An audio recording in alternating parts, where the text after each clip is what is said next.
the second you're earning income, your focus should be on buying a house. And I don't know why it's become like that over the years. It's just super unfounded and it's unnecessary, and we're putting a lot of pressure on young Australians. So let's dig into your $1 billion plan. Like from 0 to $1 billion in 7 years, commercial and industrial vacancy rates in Australia are the lowest in the world. A good accountant will tell you, oh, it's negatively geared, it's going to save you on tax, which is really just a whole other problem with our financial advisory. Yeah, exactly. I didn't want to say it, but you've said it. So the impacts of not getting quality sleep over, 10, 20, 30 years, it's devastating on the body. A $120,000 position in 2019 is now a $200,000 position. We just haven't got enough employment or workforce in Australia at the moment. I'm emotional right now. You know I'm emotional. I was just about to say before you switch this mic off. Quick one before we jump into this podcast. Do me a solid favor. Hit that like button, hit subscribe, and drop a comment below this video. If you're looking to remove images, videos, search results, or fake accounts online, go to contentremoval.com. But don't take my word for it. Here's some music. Frank, you're a fucking legend. I just saw this. Layla also thinks you're a legend, which in my mind means you're... which means you're a double legend in my mind. If you get my wife to think you're a legend, then you're extra cool in my mind. Dude, thank you so much, genuinely. That was such a pain.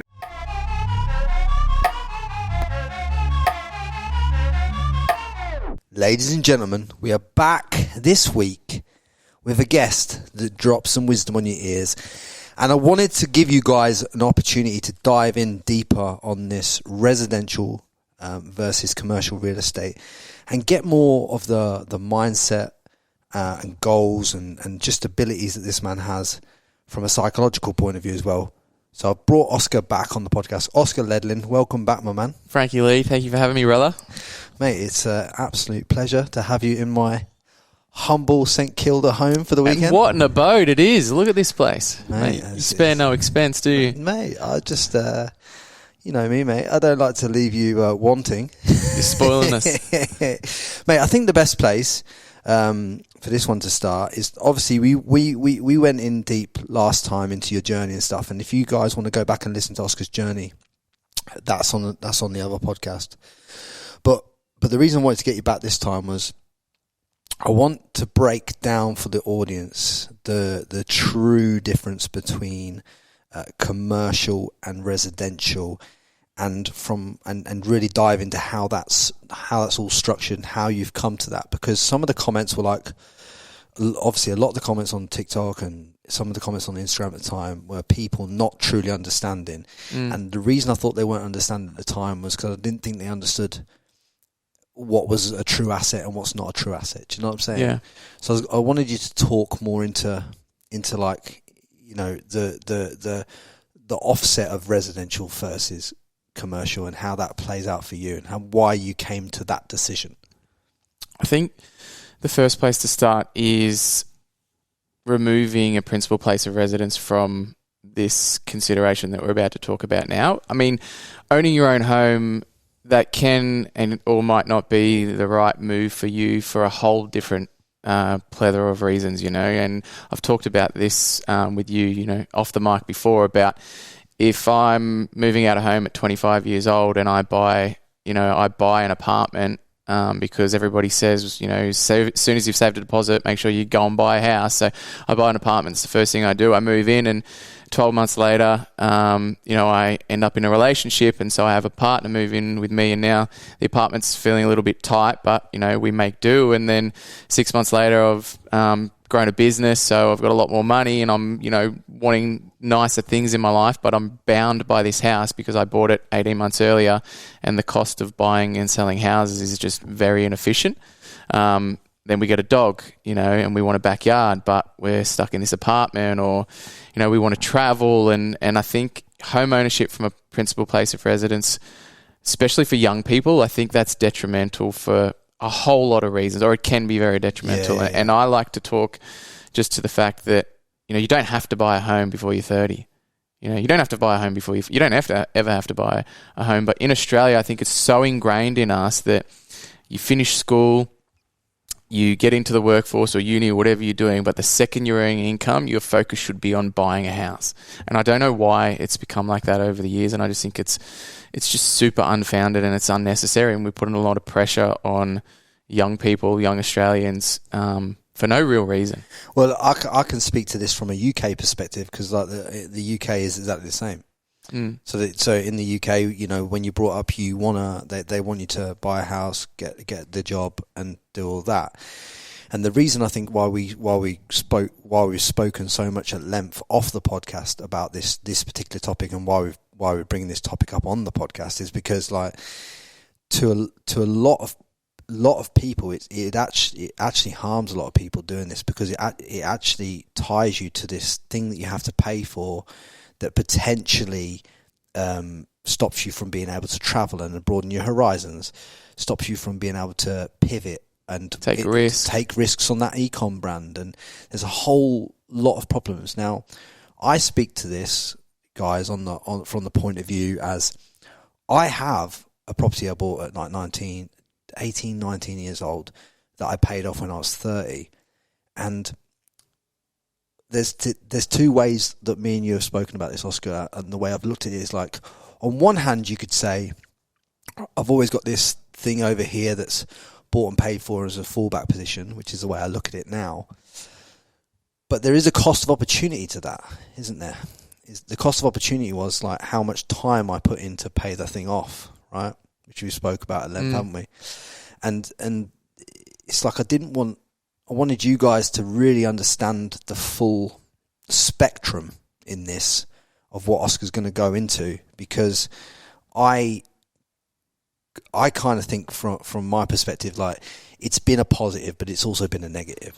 Absolutely. And I mean, there's good and bad in everything. And I've got no problems with owning a home or owning the home you live in. Like, there's two things I don't have a problem with, and one of them is residential investment, and the other one is owning a home as a principal place of residence. I've got no issues with that, but I think that owning your own home isn't the be-all and end-all for everybody, and we need to remove the stigma of, like, finish school, buy a house. Don't fucking travel. Don't start a business. Don't go overseas and look for work. Just settle down, find a house, buy it, move into it. Get the, first homeowner's grant and set up your principal place of residence and try and pay that thing off. I just think, we can remove that. I think slowly we're breaking down those barriers. If you speak to young people, and, the data trends are showing this, that less and less young people are hyper-focused on home ownership. So I think we're slowly getting there.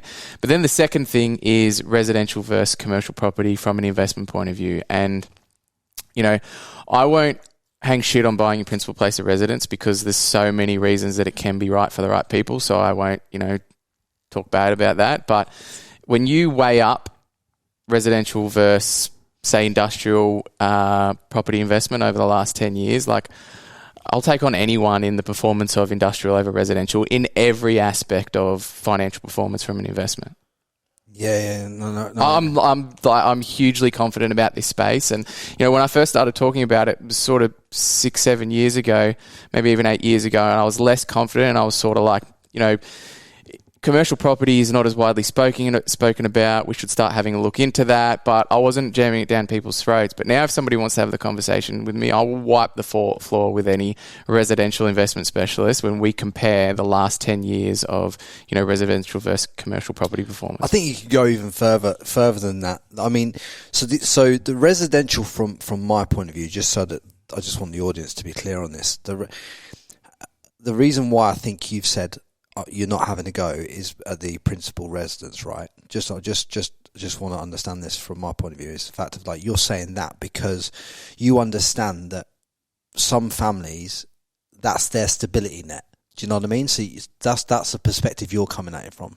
It's their stability. It does give them that sense of home and a lot of sort of intangible feelings and stuff like that. It can be an okay investment for people. I think it's a poor investment, but for some people who aren't interested in educating themselves in other financial markets or other investment platforms or way of doing things, to have to make a repayment each month, it's like a form of forced savings that hopefully keeps up with inflation. So it's not all bad, and I won't hang shit on that, but I think there's plenty of better options. I see, the way I see it, from speaking to you at length and other people at length, and from seeing this from a whole different lot of angles, plus owning one myself, your home can't be classed as an investment. It's literally like it's a safe haven for you, and it's this and the other, but it's never an investment because it's your home. Do you know what I mean? It's not obviously your home is an investment from the point of view as it gives you a sanctuary. But in terms of a cash flowing asset, in terms of that type of investment, your home can never be that. Yeah, and I mean, Robert Kiyosaki said it 15, 20 years ago that your home isn't an asset, and he still says it, and people, you get accountants trying to fight him in the comment section because, maybe the definition of an asset does include a principal place of residence, but it doesn't put money in your pocket each week. It, marginally helps improve your wealth, and, if you haven't sold the house, then it doesn't improve your wealth at all, because if you bought a house for $1 million and now it's worth $3 million, but you're still raising your family and you're still living in it, if you're not releasing that equity and not putting that on the line to invest elsewhere, then it's not a great deal of an asset, is it? Yeah, no.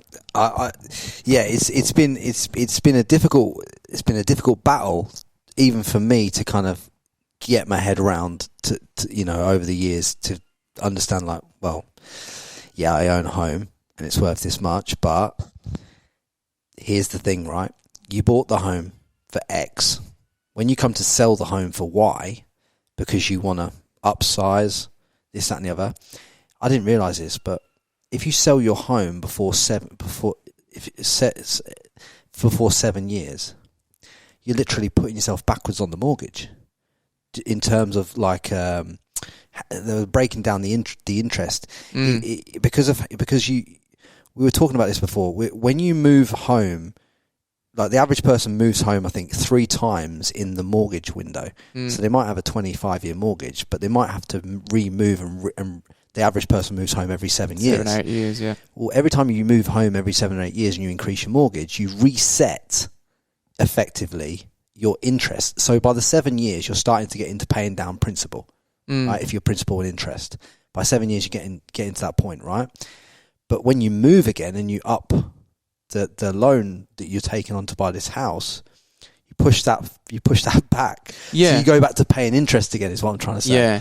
Yeah. And I mean, I think the best way to directly compare to potential investments is to analyze them side by side, in an interest-only fashion, because paying down the principal, some person might want to pay more off the principal, the other person might want to pay less. And I think from a purely investment point of view and financial performance, you're better off paying the interest only, because you're remaining more leveraged, and with more leverage you can do more and buy more and invest more. So I've compared the average industrial property and the average residential property time and time again at all different timestamps throughout the last sort of 7 or 8 years, with different yielding environments, different rental environments, different interest rate environments, going down, going up, rents going down, going up, and compared them side by side, thrown in the capital growth over the same period, and industrial has outperformed residential in every facet over the last. When you say outperformed, what percentage are we talking? Well, I mean, the big caveat to that is like what was the particular period, but I like to look at investments in really 2 distinct ways, and then sort of make a blend of that and see how that fits for the particular person, because we do need to consider, I guess, the investor's preference and their circumstances and their goals and all that sort of stuff. But purely numbers to numbers, and if we use, say, $1 million property, the median house price in Melbourne now is $1 million, and to help me fudge some maths quickly in this podcast, let's use a round figure of $1 million. If you take $1 million townhouse in suburban Melbourne, and you're going to need a 20% deposit. You might get away with a 10 if you take LMI and stuff like that, but I think that's pushing us further in the wrong direction. So let's just say for now you're putting down a 20% deposit. If you've got an $800,000 loan today, you're looking at maybe 4.5% interest on an $800,000 loan. You might get it for 4.3, you might get it for 4.7, but again, trying to keep the math simple, let's go 4.5%. 4.5% interest on an $800,000 loan is, nobody get a calculator out, $36K a year, $3K a month. The home is going to cost you $3K a month in interest to own that property. If you lease out that property, and if you do a quick Google search of average rental yields in residential property in Melbourne, it'll come up at 2 to 4%. So let's just take the middle of that and call it 3%. So on the $1 million house, you're getting $30K a year in rent. So you're getting $2,500 a month. So every month you've got $2,500 coming in rent from your tenant, and you've got $3,000 a month going out in interest. So you're going backwards $500 a month.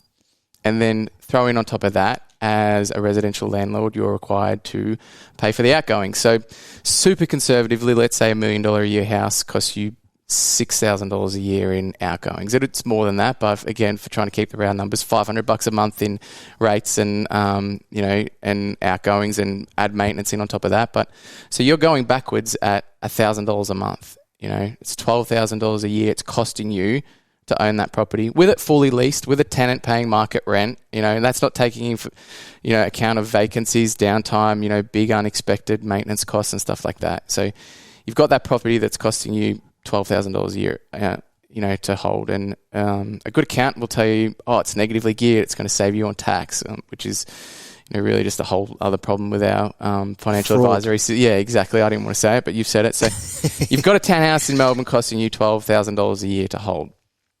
If you compare that to a $1 million, let's say, industrial property, a nice office warehouse, let's say you've got the same loan. You can get an 80% LVR in industrial, no worries at the moment. There's, three of the four big four banks are doing it right now. So you get the same loan at the same rate of 4.5%. It's costing you $36,000 a year in interest, $3,000 a month, same as the residential. But then when you look at the rent of the industrial property, if you Google average industrial rent in Melbourne right now, you'll get 4 to 6%. So again, we'll take the middle, 5%. 5% on $1 million a year is $50,000 a year. So you've got a residential property that's costing you $12,000 a year to hold, and you've got a commercial property that is putting $1,200 a month, or say $15,000 a year, $14,000 a year back in your pocket. One's taking money out of your pocket, one's taking money in your pocket. Then with the commercial property, as a commercial landlord, all the outgoings are paid by the tenant. So you don't have to worry about any expenses beyond that. So one's putting $12,000, taking $12,000 out of your pocket a year. The other one's putting $14,000 in your pocket. Like when you look at them side by side, it's like... It's not even the same deal. It's not even the same deal. And then traditionally what people would say is, if they were sort of, rooting for industrial property, they'd say, the capital growth is better in residential. And if you look at the statistics or, the charts over the last 10 years, it's just not true. I think there's a big problem with speculating property markets. If you're buying a property that's costing you $12,000 a year in hopes to flip it in 4 years' time and make a capital gain, it's just, one, it's very speculative and, it brings a whole level of uncertainty and risk. But two, it's super inefficient, because when you sell the property, you have to pay an agent to sell it, and then you have to pay tax on any profits you've made, and then you have to replace that investment, so you have to pay stamp duty again going in. So this whole rinse and repeat to sort of realise any profits from the whole investment cost you so much, and it's super inefficient. Whereas with a commercial property, the value continues to climb alongside the residential. The rents continue to climb in line with the value increase, so the return continues to climb. So essentially your money stays in the asset. You don't have to pull it out. You don't have to have time out of the market. You don't have to pay agents to sell. You don't have to pay stamp duty going back in. And it's just a much more efficient, and when you net it all out, it's just incredibly over and above performing compared to residential. Well, if you go on the example you've just given, that commercial / industrial that's paying you, putting 12 to 14 grand in your pocket a year, you can use that, if you wanted to offset some of your rental as well, to rent the place that you're going to rent. Yeah, and I mean that's a further advantage of commercial property. I tried not to speak too fast and do horrible maths out loud in front of everybody, but I did. So when you compare them side by side, one's taking $12,000 out of your pocket, one's putting $14,000 in your pocket. Then there's a whole having to sell one to release the profits and all the inefficiencies. But having a negatively geared property, every property you add to your portfolio is pushing you further and further backwards. Whereas with commercial, you've got this property that's putting $14,000 a year in your pocket after all expenses and interest and stuff like that. Every time you take on another property, you're further positively cash flowed. When you go back to the bank and you've got 3 negatively geared residential properties, they're going to say, Frankie, unless you're earning $500,000 a year on your tax return, we're not loaning you any more money because you're already servicing all these loans and they're taking enough money out of your pocket. Whereas as you continue to build a commercial portfolio and you go back to the bank, the commercial properties are servicing themselves. So the banks look at the property and say, well, this property, he doesn't have to add money to that to service a repayment. So it doesn't have such an impact on your serviceability in terms of a bank's point of view, and that helps you be further leveraged and continue to build a portfolio. And also, I suppose, as you get some more equity in the back of this commercial property, and as the property price increases in the commercial space, I suppose you can just loan against it and use some of that plus your profit to go and buy another one. And absolutely. Go roll in. Yeah, absolutely. So you can re-leverage and then you go again and you buy further properties. And when you're hovering around that 80% LVR, which I think, you can sometimes go higher than 80% in residential, which is a plus for being able to make your money go further. But you don't want to go too far because, you always want to be in a position when the market pulls back. You don't have the bank knocking on your door saying, hey, the market's pulled back 15%, we loaned you 90%, you got to top up your loan, which hasn't happened in Australia for quite some time, but it's just something that I wouldn't want in the back of my mind. I would never want to owe more money on a property than what it's worth. So I think 80% is a comfortable leverage to be at, and you can comfortably achieve that with plenty of the major banks in commercial property at the moment. In Australia at the moment, I've read that a lot of people are on like interest-only mortgages and are in residential, and I've also read a study that said that not only are they on interest only, that is fixed, that the fixed rates are, a lot of the fixed rates are ended in 2023. Yeah. What does that do to the Australian market? I'm probably one of the only people in this industry at the moment that aren't calling the recession coming, the financial collapse, the downward trending property market in 2023, 2024. I think that the market particularly in the residential space is definitely trending downward at the moment, but only very, very slightly. And I don't think that these interest rates are going to have the impact on the property market that the gurus are saying they are. So I could very well be wrong, but I think for many reasons, which I'm sure we're about to delve into, that the residential market is going to remain reasonably steady for the next 12 months, and then we're going to see an upward trend like we haven't seen for 4 or 5 years. Really? What makes you go that route? Well, when you look at, say, the interest rates that you mentioned, there's rates that are fixed at 2.5%. Some are fixed as low as 1.99%. They have been for 2 or 3 years, and they're in 2023. They're going to come out and they might be at 5% there. On the average mortgage, you're talking maybe $800 a month increase in the interest component of their repayment. In that same period, that 3-year window or 3 or 4 year window of the last, call it 2019 to 2023 that we're talking about, the wages growth in Australia has been astronomical. We haven't seen wages growth like this in years. So, that household that is now paying an extra $800 a month, let's just call it $1,000 a month on their home loan repayments, their household income might have come up $5,000, $6,000, $7,000 in that same period of time, and I know you have to consider tax and inflation and cost of household goods and stuff like that, but I think there's plenty of surplus in there from wages increase to cover the mortgage repayment increase. So where have you seen that study on the wages increase? I didn't know that wages had gone up at all in Australia. Yeah, I mean, the unemployment is probably like the biggest indicator of how that's going.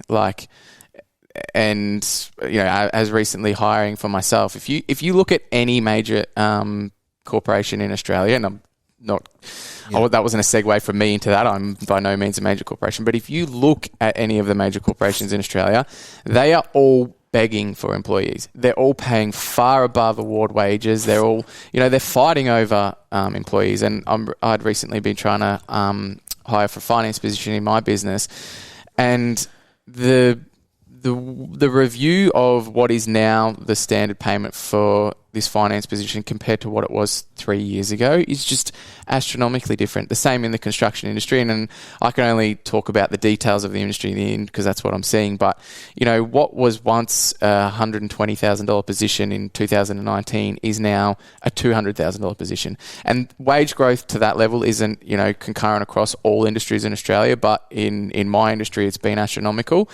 In every industry, it's been huge. I'm not exactly sure of what the statistics are reporting, but you only have to open up the Herald Sun and look at the 50,000 job ads that are in the back of the Herald Sun each week, and every trucking company is paying incredible rates for trucks, and every fast food company is paying 14-year-olds 14 to 9 months, and they're getting crazy money now because we just haven't got enough employment or workforce in Australia at the moment. Yeah, I think there's two things to that. I think the lack of immigration for 3 years really starting to catch up with Australia, and we've seen that with the farms and stuff, and the people they've not got enough people to pick the fruit and stuff, which has put the prices up in the stores. But I think when it comes to wages growth, part of that is to do with the fact that they've printed all this money, and the value of money's gone down, so they need to pay people more of this worthless money because they can't buy as much with it. Like, I could probably buy less for 200 grand right this second as I could for 120 grand potentially 12, 16 months ago in terms of value because they've printed so much of it. Yeah, absolutely. And inflation is definitely something to consider in that because our goods and our cost of living has drastically increased. But something that hasn't been talked about, and it's a little bit of a tangent, but it's definitely related, is the cost saving of working from home. A large portion of the Australian workforce was and still is working from home. Take out the government sector, but even in the private sector now, a lot of people, flexible work hours and working from home has just become the norm. There's a huge cost saving for employees for working from home. They're not getting up early and buying a coffee from the train station, catching the train or driving in, fuel, registration, maintenance on their car, parking, going out for lunch during the day. These people that are working from home are saving, they might be saving $200 a week if they're full-time from home compared to full-time with a commute. Nobody's considered that saving and what that does for discretionary spending over a month or a year, and what that does for almost like a net profit from your personal employment performance. If you're earning 100k a year and it's costing you 20k a year to commute and pay rego and uniforms and all that sort of stuff, you're working from home and you remove a large portion of that, your net wage has in effect increased in a way, and we haven't considered that either. I think the reason why Australia is positioned so nicely, even though they have got a vast amount of debt compared to what they had years ago, I think that it's because the mining sector holds up the country, like in terms of like people want the raw materials.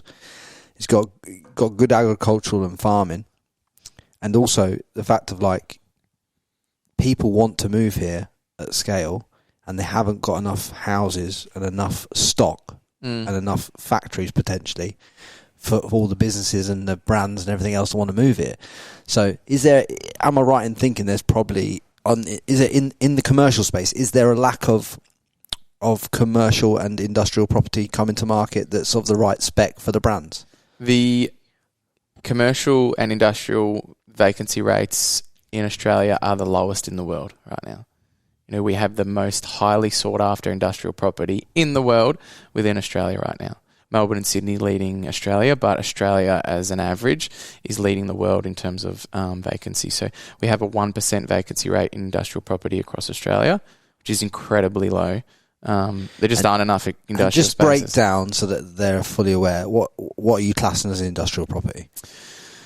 So warehousing makes up a large proportion of that, and that can be large format warehousing in terms of logistics, which is hugely driven by e-commerce now. Data centers are making up a large portion of that large format warehousing as well.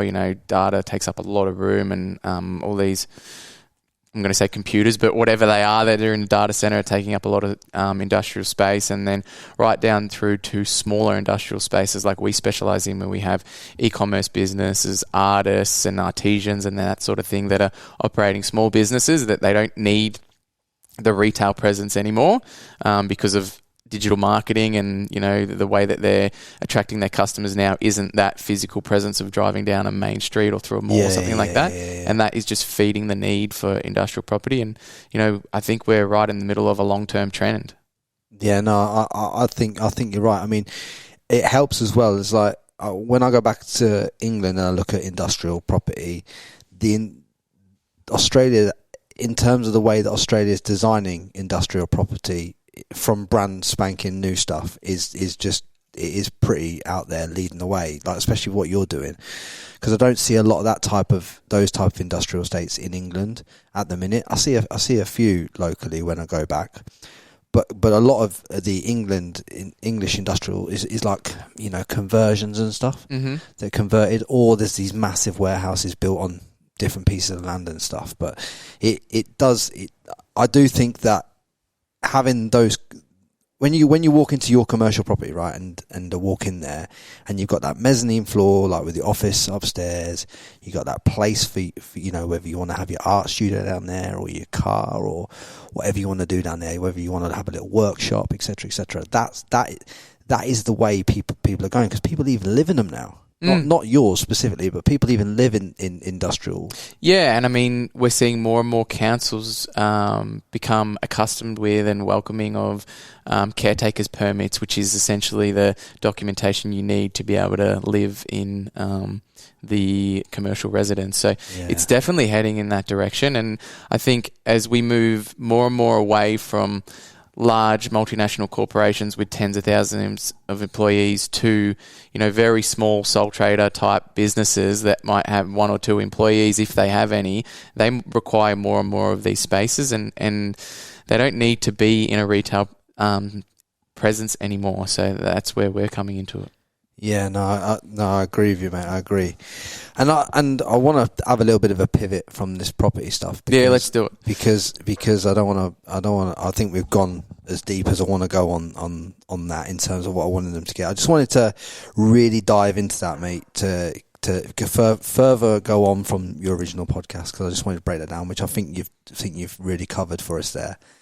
But I wanted to. One of the things that I've noticed since knowing you, that's really like stuck out to me as a friend of yours, is, I don't know if you remember, but me and you we were having a conversation back at your house quite a while ago, and there were a few limiting beliefs in your mind, I feel, at that time, about you'd achieved a lot as an entrepreneur in terms of what you'd built and everything else, and the numbers you'd built and the properties you're building. But there was a few limiting beliefs in terms of what you could potentially purchase, or what numbers you could potentially hit. And then obviously we've spoken a lot in that last probably 12 months or whatever. I've seen a change in you to be able to push and smash through that. So you've done something different this last 12 months to allow yourself to allow those limited beliefs that I saw at that time to disappear. So I really wanted to ask you on here what you are doing and what you have done to lose those limiting beliefs, and to get to take yourself through that glass ceiling that I've seen you go through. Yeah, and I mean, those limiting beliefs, they can be so powerful, and in the wrong kind of way. And I remember exactly what you were talking about, and I think it might have been even earlier than when we started hanging out and chatting a little bit more. I remember that, I think it was a voice note you sent me, and we were talking about, doing big things in the industry and chasing big goals. And you said, when you've got a $500 million property portfolio, and it just rolled off your tongue. And I was like, has he confused me for someone else? Like, has Frankie mistaken me for somebody else he's been chatting to or whatever? I thought there was a genuine misunderstanding in what we were talking about, for you to consider me in some sort of future position of managing, and owning $500 million worth of commercial property. And I was just like, I've seen it though. I see it from when we became friends. Yeah, but I just want you to understand that I've seen it. Like I've seen a lot for a lot of people that come on this podcast like you. I've seen a lot for where this podcast is going. I'm not going to go into that. I'm just saying, I just want you to know that I see it. No, I appreciate it. Do you know what I'm saying? Yeah. So, I mean, that limiting belief, if I didn't act on that was a ceiling for me. That was a ceiling that was never even going to be something that I could consider. But, you know, when I further brought that up with you and you were like, what are you talking about? You know, you $500 million, that's, you know, you can have as much as you want. It just really depends on where you want to go with this thing. And that's really resonated with me. And I sat with that and I was like, why can Frankie see something that I can't see? And we don't know the details of each other's lives, but it doesn't really matter. You know, we're talking long term. Why can Frankie see me doing something that I couldn't see for myself? And I really just sat with that, and I really structured a personal growth plan of 6 months, which I've just reached the end of, and with that come a lot of mindset work. And about 2 months into that, I was in a meeting and I was putting some things in place, and we were having a discussion, and we were mapping out 7 years of a bit of a plan within our business plan of what we were coming to. And at the end of the 7 years, it was sell property portfolio for $1 billion. And I was like, we wrote it down. It was a meeting with, you know, external stakeholders and other people that we were looking at sourcing money through. And it was just so matter of fact that was our plan. And you popped into my head and I was like, fuck, you know, Frankie was talking about this far before I could see it. And why have I just, in the space of a few months, become comfortable with accepting these goals? And I think it was removing fear. You know, I think your ego can really protect you from setting, you know, let's just call them unrealistic goals or uncomfortable goals. And that was something that I worked, you know, to break down. And I think it was just the shift of perspective over time. And I had to call you and say, like, fuck, I don't know what you've done to me, but you know, you planted a seed and now we're building a plan for this thing. So, I appreciate your open-mindedness and you support like no other, bro. I got to give you that. No, it's mate, touched by you saying it, because just from the outside, it's always easier to see the value in people. I mean, sometimes, you know, we've had conversations about this and what I'm doing, and you know, sometimes you'll question my belief on something, and it's important that all of you guys out there that listen to this, you have to understand that you have to have people question your narrative, because a lot of the narratives that you've gone through in life, a lot of the limiting beliefs that Oscar's talking into right now, they've been instilled from your childhood. A lot of these limiting beliefs, they've been instilled from that time that you were skint. You know, that time that you were skint will scare you away from money, and that's ingrained in you at a cellular level until you choose to not have it ingrained in you. And I was actually so I've just given up caffeine, right? Well done. And I'm 7 days into this. Not giving up caffeine. I tell a lie. I've had a couple of Diet Cokes, but basically I was having 1,000 milligrams a day. And I'm talking about this because we're going to go into your journey on this, on the back of this. But I went from 1,000 milligrams a day to like 60 milligrams a day, so I'm nearly clean, right? I'm going through this, and an entrepreneur reached out to me today, Oscar. He goes, I coach other top entrepreneurs. He says, if you're struggling with why you're doing this and struggling to break this and struggling with the, you know, your mind won't be as sharp at day 7, but it'll get sharper and sharper, but your adrenals are recovering. He says, if you're struggling, just get on a piece of paper and write down 100 times why you're giving up caffeine and what it's taking away from you and what it's stopping you doing. And that psychologically breaks that circuit in your brain. And I'm even going to do that later. Yeah. But the reason I'm talking about this is because, one, gives you a tool for you guys to use to break any bad habits that you need to break and break any limiting patterns. But 2 is because you've been off caffeine now for 6 months, right? What is the effect, like, why did you come off caffeine, and what is the effects that you've seen from coming off caffeine? Yes, I think the reason that I shifted away from caffeine was because I went on a deep dive into improving my health and my general well-being. I wasn't unhealthy. I didn't get sick. It wasn't one of those things where something shook me up and I was like, fuck, I better do something about it. I was just in a position and I was like, I think I'm at the highest point in, call it the 5 key pillars of my life. My relationships were amazing. I was making incredible money, incredible friendship circle. I was very healthy and my mindset was strong. And I was like, shit, I'm here with everything that I've got right now. Why don't I see if I can take it to here? Why wait for something to slip and then focus on that? I just want to see if I can raise everything with this 6-month structure of, going pretty hard. And my health was part of that.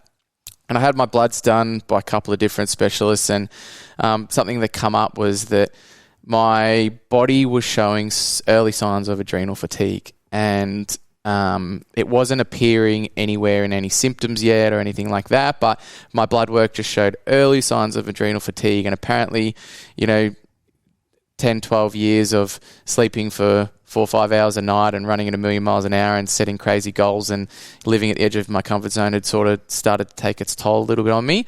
I hadn't logically caught up with that, and it wasn't rearing its head as much, but my blood was showing signs. So a big part of sort of reversing that and stopping it from going any further was looking after my adrenals. And one way that you can do that is remove anything that's going to stimulate you.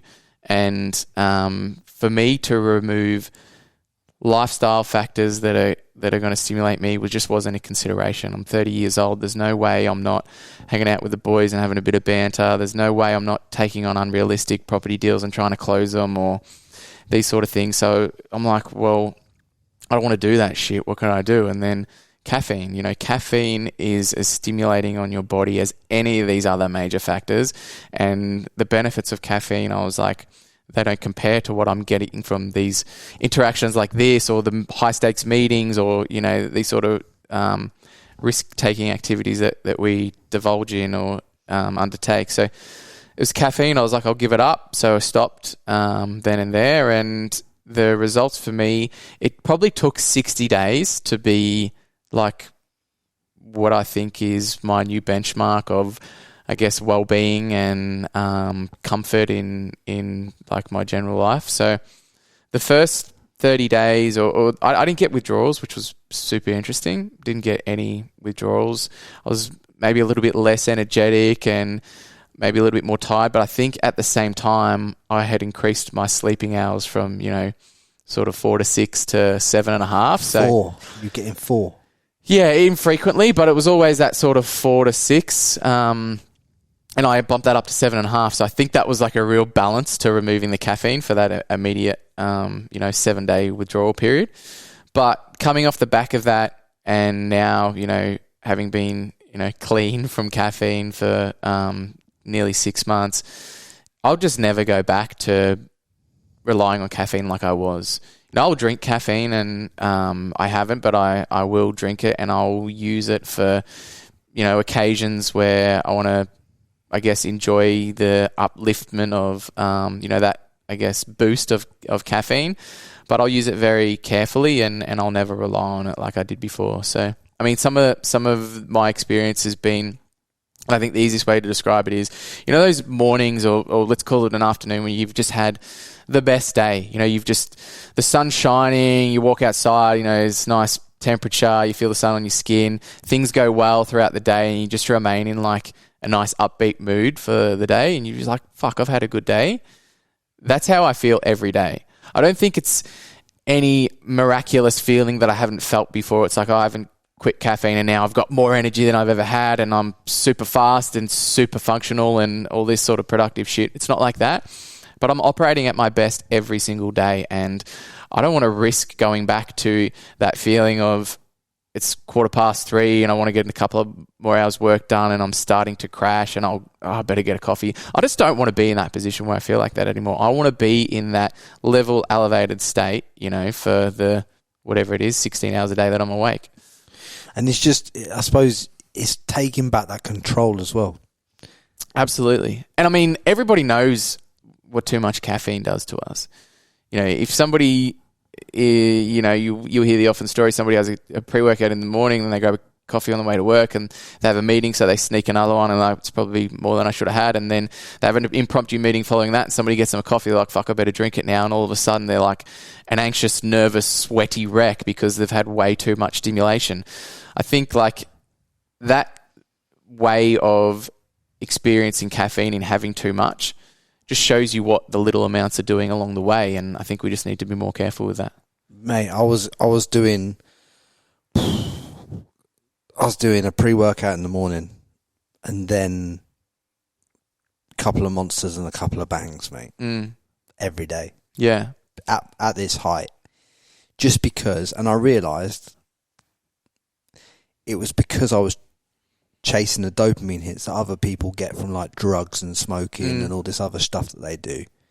Casual sex, all that stuff where people chase these dopamine hits. It can be Instagram, it can be all these other social medias. Can be all these things, yeah. But I was like, because I wasn't enjoying certain parts of my life in terms of like, I thought I don't want to do this bit of business over here, but I have to do that because I want to do that so that I can do this. I was like, I'll get a can of Bang and I'll drink that while I'm doing this, and it'll cheer me up. It'll create the energy I need to do this shit that I don't really want to do. Yeah. Do you know what I mean? And that's how I think a lot of people use caffeine. Yeah. I don't think there's anything wrong with caffeine if you're going for but it's also about how you consume it. So there's two caveats. I don't think there's anything wrong with caffeine. Caffeine can be used and used effectively, but I don't think you should be taking in caffeine in energy drinks. You can get things like different tablets and stuff, that caffeine tablets and stuff that have a slow release caffeine in it, and this, that, and the other.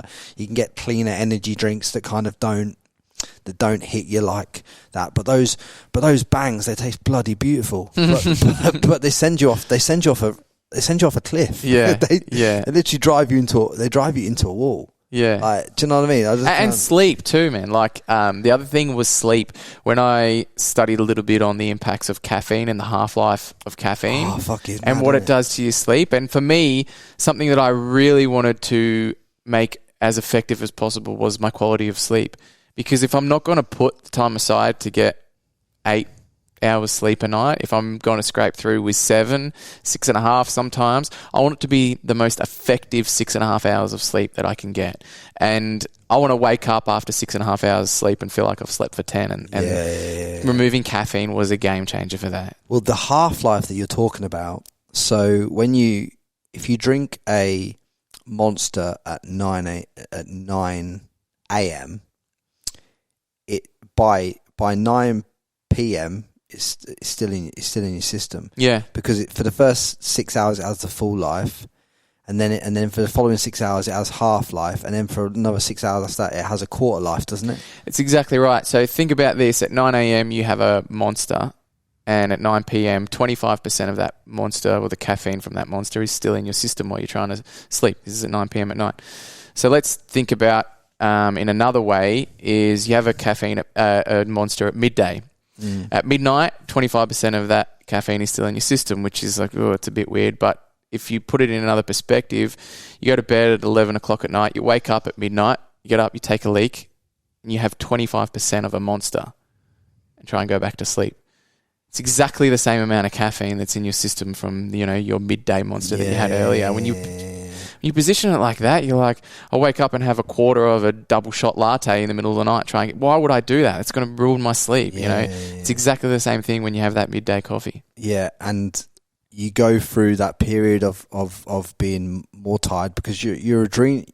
So as far as from the research that I've done, when you take on as much caffeine as I was taking on and as caffeine as you were taking on, your body grows extra receptors to grab hold of that extra caffeine. And when you take the caffeine away, because those extra receptors are there, but they're not getting fed the caffeine, so to speak, that's why you feel that lull and tiredness when you're coming off that, because it's just telling you to go out and have more. But it's like you say, you think you've been in bed for 7 hours, but you've probably only had like 3 hours of quality sleep. You're not getting the REM sleep. You're not getting the recovery sleep. And I don't know which type of sleep it is, but there's one type of sleep which is all to do with releasing your the right your regeneration. Yeah, absolutely. And I'm not a sleep specialist by any means, but the little bit of research I've done is enough to scare the shit out of me for not getting enough sleep, whether it be through cutting out caffeine or just, not wanting to be in bed for more than 5 hours a night because I've got other cool shit going on that I want to do. But, the impacts of not getting quality sleep over, 10, 20, 30 years, it's devastating on the body. And, professionals talk about, industry professionals talk about impacts on all sorts of different illnesses, from dementia through to different cancers and all sorts of nasty stuff from not getting that quality sleep. Well, if you don't get enough sleep, you create dis-ease in your body. And when you create dis-ease in your body, you're going to create disease. Like, do you know what I mean? Because by becoming stressed and not at ease with yourself, you create disease in the body. Simple as that. It starts to, you cause all the ailments that happen to you by what you consume and how you roll through life. And you can control a lot of that by getting the right amount of sunlight, stop drinking so much caffeine. And this is not to say don't have some caffeine, but it's just to say don't drink as much as perhaps I was, because I tell you now, it doesn't do anything for you. Yeah. There is just no positive benefit once you go past 200 milligrams in a day. Yeah. 200 milligrams. After that, the rest, there's no positive benefit. So, if you have that pre-workout in the morning, you've hit your 200 milligrams or 300 milligrams, that's you out. And I wouldn't even have that much now, to be honest. Because it's like I was saying to you earlier when you came here, if you lean into more, if you just actually do, I know a lot of you are gonna argue about this, but if you just do what you generally want to do in life, or get yourself to a position where you can do just what you want to do, you will be lit up from doing what you actually want to do. So you won't need to stimulate yourself with this over here. That's why I said, when the geezer did my bloods like he did yours, he said to me, Frankie, just why are you smashing your adrenals when you got naturally high energy? Doesn't make any fucking sense, does it? Yeah, and I mean, take us, for example, in this room. We haven't had caffeine today, and we just want to talk, and we want to talk faster, and we're just so hyped up about the shit that we're doing that we don't need a double black espresso anymore to kick us off to be like, oh, I'm just going to, get myself ready and hyped up. It's like, fuck, we sit down, we chat for 5 minutes, and, anyone would think that we had 3 shots of coffee before we put the headphones on. Yeah, no, it's just mad when you just having that enjoyment, having that purpose. You just come back from doing a few deals and this and the other. I've just had Sushi Manga on the podcast before you. I'm fucking flying, man. I'm fucking on another trajectory. And of course, how much I got going on. It's just, mate, I'm just on the. I just love it. I love being able to bring these, and you know what it is, right? I've been getting jibed a lot on the YouTube comments at the moment. Right, I'm gonna mention this on the podcast because I've been getting jibed a lot. Right, you're just inviting. No. I'm going to talk internet warriors to just come straight at you in the comments. Of this. No. I'm going to talk about this because I want to talk about it because they jibe at me in the comments about Frankie, interrupt him here, interrupt him there. Blah, blah, blah, blah. I'm like, bro. I want people to understand. I'm inviting you into my conversations. This is not me having Oscar on the podcast. It's me having a conversation with Oscar, right? It's not an interview. So we're playing fucking tennis. I'm trying to hit the ball back, and he's trying to hit the ball back to me. I just want you guys to understand that, because sometimes I read, it'll be like Peter Try podcast or something, and it'll be like 90% fantastic comments, and then it'll be just 1 or 2 or 3 people, and I'm just like, what? I got value here, but then I'm like, but you got value, right? It was free. Yeah. I don't get it. Yeah. Just a little one in there for you, just to fucking hit you back in the ribs. Back. Yeah, just jab them. Get them, Frankie. Nah, mate. Because do you know what it is, right? Because I started to read these comments, and I started to get a little bit like, you coming at me, bro? I'll drive back. Because this is why I had to get off caffeine. Because when I was on caffeine, this was like a pivot. I'm glad they commented on the video, because there was one person commenting on the video, and it was such a stupid comment. I thought, I'm going to fucking find you and smash your face in. You're an old Liam Neeson. I will find you. I was like, because it's just so stupid. And I was like, do you know what? Right, I'm off caffeine because I don't do this. Now I can laugh about it, and now I'm at peace. Like, you can write what you like in the comments, all good. But I'm at peace now because I'm not. Don't write shit about me because I'm sensitive. But you know what I'm saying? Because that was a classic example of caffeine and how caffeine affected me. Just you get triggered by the dumbest shit when you're on caffeine. Yeah, and I mean, those are the things that you're noticing. What about the things beneath your conscious mind that you're not noticing every time, somebody yells in the street, and your subconscious, because your adrenals are so amped up, is like sending different cortisol and shit through your body and all these sorts of things that we, I'm not a professional, I don't know a lot about, but I understand the concept of it and what having elevated adrenals, 24 hours a day, 7 days a week can do to you when you're having, 500, 600, 700 milligrams of coffee a day. Every day. Yeah, I know. Yeah. I know, mate. Have you ever tried, here's a good one for a lot of you listening. Have you ever tried kinesiology? Do you know what kinesiology is? Is that tapping? Nah. I've got no fucking idea then. I went to this kinesiologist, right? And they're all about energy work and stuff like this. I can't really explain it. You'll have to Google it. But I went to a kinesiologist, right?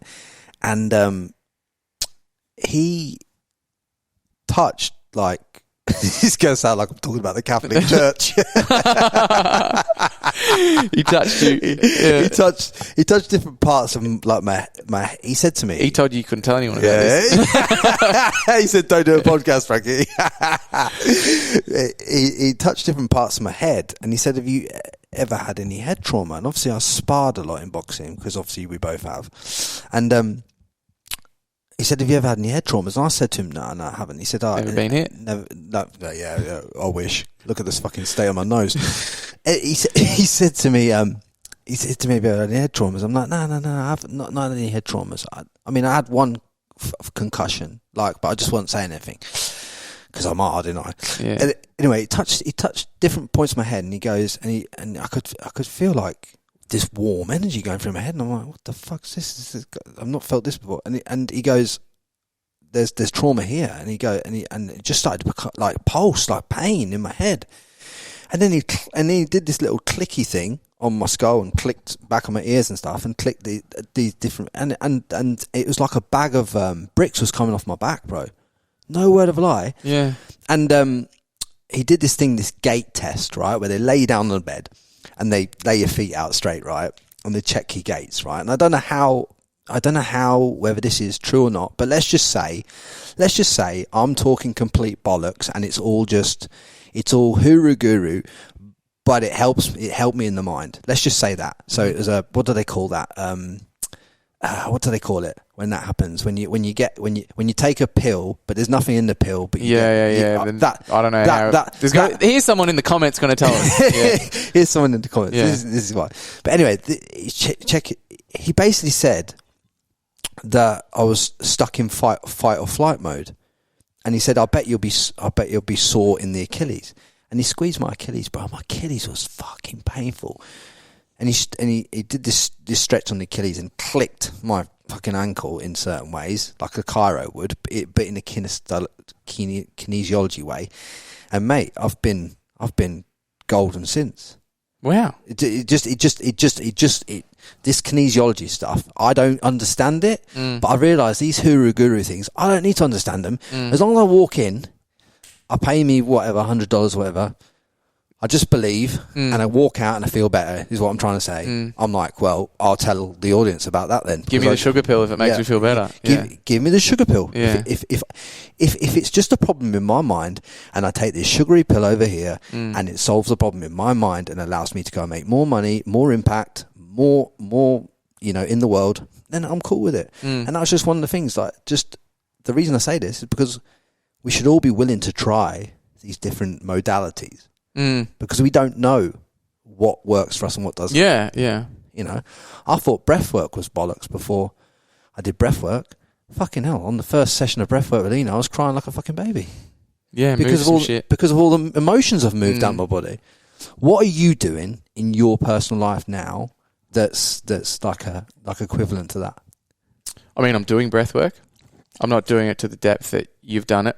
You started breath work? Yeah, not guided breath work, but just, the sort of the Wim Hof equivalent stuff. How are you finding it?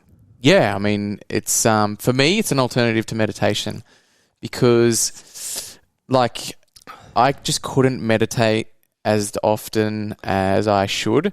So I began substituting a session of meditation for a session of breath work.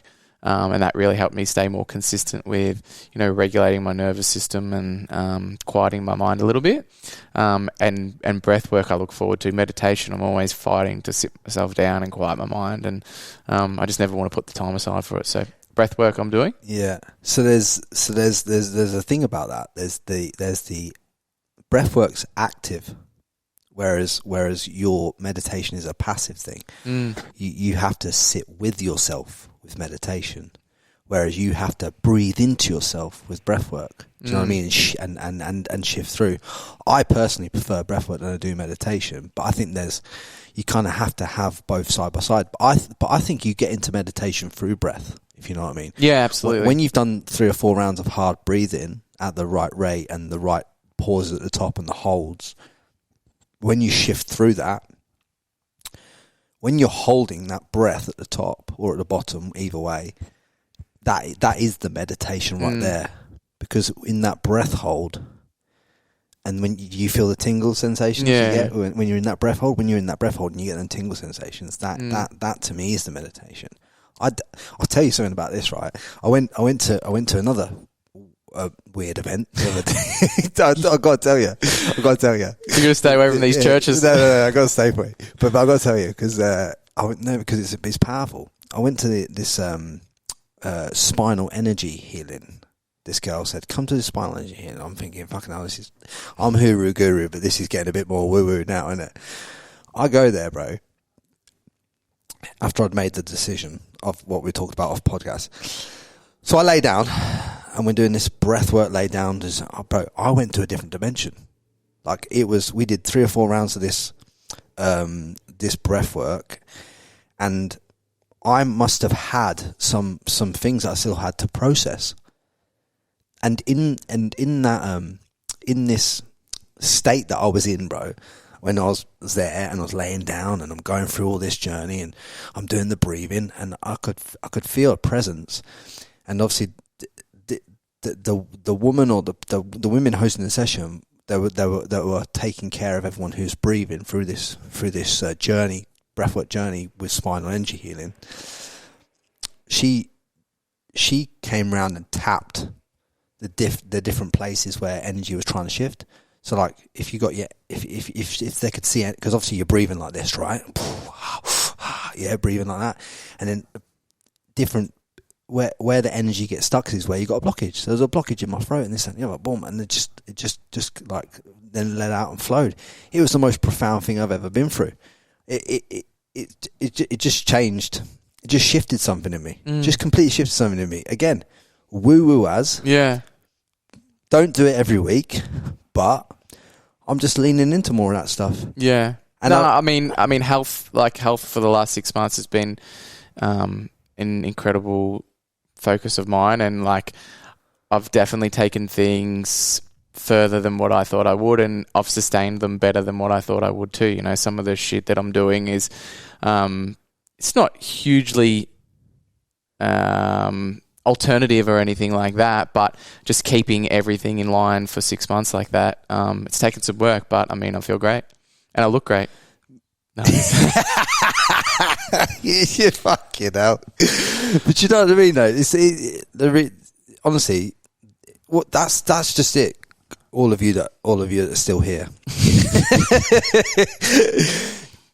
But it's just like, no, because I wanted to record my conversation with you because it's important. But it's like, I forgot we were recording for a little while. I always forget we were recording, then they get hammered in the comments. It's so important that as you guys who are listening to this go through your journey, that you don't get told by anyone else what you should be or feel or do in any respect to health. Do you know what I mean? You understand what I'm saying with this? It's like, be open to all these modalities, the breath work, the mindset work, the meditations, the habits, forming the right habits. I was reading Atomic Habits on the flight over here to Melbourne. Profound book. You read Atomic Habits? Mm-hmm. Everybody's got to read Atomic Habits. I believe, I'm going to tell you all now, read Atomic Habits, it'll change your life. It'll change your life, because it's just that has to remind you about the 1%. Just takes you back to self. Yeah. Anything that you can do that takes you back to yourself and that allows you that little bit of healing, just so profound. Yeah. Yeah, absolutely. So let's dig into your $1 billion plan. Yeah. Let's dig into it. Tell me how you reverse engineered this, and why? Well, why? No, hold on. Why is it taking you 7 years? Why is it taking me 7 years? Well, this is actually separate to my current portfolio. This is, I guess, a separate business model. So it's from zero to $1 billion in 7 years. It is, I guess, just a new pathway for my business and moving into a space that we haven't been before. Can we talk about it? On the next one, we can talk about it. Okay, yeah. But you can lay out the structure? Absolutely. So it's really just about building a sustainable model of building property portfolio, and there's a whole heap of different specifics and value adds and stuff like that, which we can chat about next time we catch up, which might even be overseas. But really, I'm just giving some back here. You want to fucking talk about my secrets? Yeah, I mean, it's about building a sustainable business model, and like from 0 to $1 billion in 7 years. And I love that you say, why is it taking 7 years? For me, it still seems like that's a crazy goal that I've set. But yeah, I mean, we'll take it 1 year at a time, and we'll push hard and see where we end up in 7 years. But how have you broken it down? I think just logic, like really just focusing hard on logic, and like you said before, people need to be open-minded to many different avenues for everything, be it health or financial goals. For me, becoming accustomed with that mindset historically and now, it's been about breaking down the logic. If I can structure something in front of me where I can set, they might be ambitious goals, they might be ambitious timelines and targets and that sort of thing, but if I can make it logical, then for whatever reason I can consciously adopt that and I can believe it. So it started with what would a $500 million property portfolio look like, and that was just a thought that floated around in the back of my mind. I didn't sit down for 2 days and say, Frankie said $500 million, what does that look like? It just floated in the background, and that just sparked different thoughts and different ideologies of looking at things as I was navigating my way through, my everyday business life. And then I just came up with a model that I was like, I think if I do this, this could set me on the right path. And part of that was like, here's the first major challenge. How could I get through that? All right, I'll bring these people in and get this, and that's going to be, a 1 in a million shot. But if I can get that, what would be the next step? And then I'd have to do this. And it's about just building that out. And, if it's going to be a 1 in a million shot, you just know you've got to do it 1 million times and it's guaranteed. So it's just about making it logical. Can we talk about any of the synergies you got coming up in terms of what you're doing outside of the commercial, or not yet? In regards to what space? In regards to all the other avenues that you're going in with different partnerships and stuff. Oh, I mean, I don't want to talk. The reason I don't want to talk too much to it is because I haven't done it yet, and I don't despise anybody who does that. But for me, no, I respect that. I'm happy, and I've been held in the comments for this before. I'm happy to talk about my accomplishments, and there's all these memes. Let your actions speak. Don't talk shit. Blah blah blah. Whatever. But when I'm proud of something, I'm happy to share that, and hopefully it inspires somebody. And if somebody takes offense, well, I hope they keep quiet about it. But I'm less happy to voice what I'm going to do and what I'm planning to do. Goals and sharing goals and stuff, sometimes I will do that for insight and because it hypes me up as well. But something that I haven't actually sort of really moved forward with yet. I would prefer to just keep that in the sideline, and maybe next time we catch up, I'll have more to share on that. No, I love it, mate. I love it. And if there's one piece of learning that you can drop before you leave, that you've learned in the last 6 months that has dramatically changed your life, what would that be? Raise your standards. Raise your standards in anything within your life, because you can. You know, I mentioned before, like 6 months ago, I thought I was at, you know, the ultimate level. I was at the best level, you know, in these 5 pillars of life that I mentioned. You know, I just got engaged. I had, you know... Top woman. Yeah, I believe so. The best in the world. You know, I had, you know, $150 million worth of work in front of me within my business. Had, you know, an incredibly close group of friends like nothing you've ever seen before. My health was the best it had ever been. And, you know, my mindset was really, really strong. But something in me just decided to be like, well, what if you raised the standard? For me, what if I just raised that standard and that overflowed into everything within my business? You know, something that my construction company prides itself in is having such few warranty claims. You know, we'll spend additional money, you know, engineering and designing things so we don't have to worry about going back and doing warranty claims and stuff like that. But, you know, I was like, well, what if we raise that standard? You know, being the best that we know of isn't enough. Let's see if we can raise that standard. And I think with any area of your life, with the people you surround yourselves with your diet, with exercise, with enjoyment and joy time and all these different things, like just try and make shit a little bit better, because you can always raise your standard. I love that, mate. I love that. I love that you've ended on that. Punches, bro. Oh, dude. That's why I do this. That's why I do this. For those bits of wisdom that just come out like that. Raise your standards. Put that in a reel. Isaac. Mate, honestly, absolute. We're gonna be guys. We're gonna go off and have some food and do all that razzmatazz. But I just wanted to put this one out there because I just wanted to share a little bit more deeper insights into the commercial versus residential for a lot of you that looked at Oscar's first podcast, and just generally record like a conversation with one of my friends that me and him have anyway on a regular basis, and I just thought would add a lot more value to you to hear it, which is essentially what I'm sharing every week anyway. But yeah, it's been a good day. We've got Sushi Mango coming, or it might have already come out by this point as well. That was Oscar Ledlin. What a legend himself. I appreciate you, bro, and I appreciate your friendship. Thank Give you, me a brother. shake, yeah? Appreciate you having me on. This will be yeah. I'm emotional right now. You know I'm emotional. I was just about to say before you switch this mic off, you know, I really appreciate the conversation. I really appreciate your friendship, and aside from that, I'm super excited to see what you uncover in the next 12 months as you take this journey a little bit further and shake up the industry. Well, as you said, raise your standards is something that speaks into everything I'm doing right now. Everything in terms of how I'm carrying this podcast forward and everything. So, which you know, and I will talk to you guys about in another episode specifically about the topic, and it's very exciting, and I think a lot of you will get a lot out of that too. So much love to all of you. I appreciate you. Keep listening, keep hustling, break patterns, flip perspectives. Let's go rock and roll. Guys, do me a solid favor. Drop a comment below this video and let us know who you want on the podcast next. Do me a solid favor. Hit that like button, hit subscribe, and drop a comment below this video.